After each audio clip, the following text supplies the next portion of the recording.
अज्ञानतिमिरान्धस्य ज्ञानाञ्जनशलाकया चक्षुरुन्मीलितं येन तस्मै श्रीगुरुवे नमः। सबसे प्रथम मैं श्री नित्य लीला प्रविष्ट ओम विष्णुपाद अष्टोत्तर शत श्री श्रीमद् भक्ति वेदांत नारायण गोस्वामी महाराज जी के चरणों में अनंत कोटि दंडवत प्रणाम करता हूँ। तत्पश्चात मैं सभी वैष्णवों के चरणों में अनंत कोटि दंडवत प्रणाम करता हूँ। ये तो हम सभी जानते हैं कि हमारे आध्यात्मिक मार्ग की उन्नति में गुरुदेव का क्या महत्व है। हमें प्रयास करना चाहिए, हमें प्रयासरत रहना चाहिए कि हमें इसी जन्म में गुरुदेव का संग मिले, उनके चरणों में हमें आश्रय मिले। जब मैं रामचंद्र प्रभु जी को सुन रहा था तब मुझे एक बहुत अच्छी बात लगी जिससे मैं बहुत प्रभावित भी हुआ कि हमें अगर कुछ मांगने का अवसर प्राप्त हो तो हमें शुद्ध रसिक वैष्णवों का संग ही मांगना चाहिए। हमें प्रभु से मांगना चाहिए कि हमें शुद्ध रसिक वैष्णवों का संग प्राप्त हो।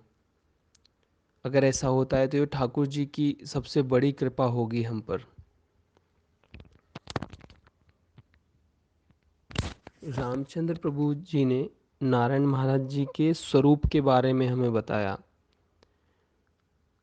उन्होंने बताया कि एक बार सेवा कुंज के एक पुजारी थे जिनके स्वप्न में राधा रानी जी आती हैं, स्वयं राधा रानी जी आती हैं और उन पुजारी जी से कहती हैं कि जो रूप सनातन गोस्वामी मठ है उसमें हमारी एक मंजरी हैं, रमन मंजरी।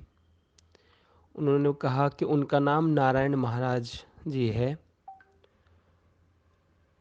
और जब ये सारी चीज़ें राधा रानी जी ने पुजारी जी को बताई और प्रसादी दी और कहा कि ये प्रसादी लीजिए और उनको जाकर बताइए और उनको ये प्रसादी देकर आइए। तब पुजारी जी वहाँ जाकर प्रसादी देते हैं और सारी बातें बताते हैं।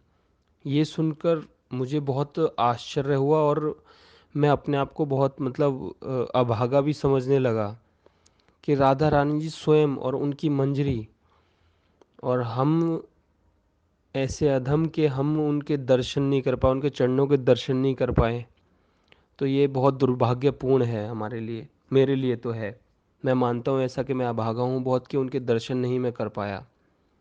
स्वयं राधा रानी जी आती हैं, मंजरी जी उनके हमारे लिए हमें दर्शन देने के लिए आए, लेकिन हम उनसे नहीं मिल पाए।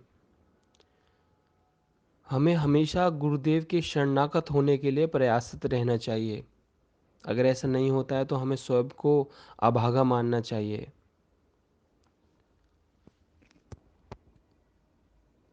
मैं अपने आप को बहुत अभागा मानता हूँ कि मैं उनके चरणों के दर्शन नहीं कर पाया, उनसे मिलकर उनके दर्शन नहीं कर पाया।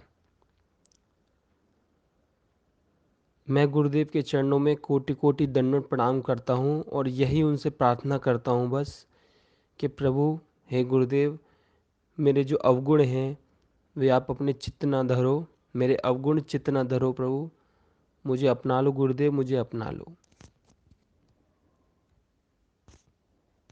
वाञ्छाकल्पतरुभ्यश्च कृपा सिन्धुभ्य एव च पतितानां पावनेभ्यो वैष्णवेभ्यो नमो नमः।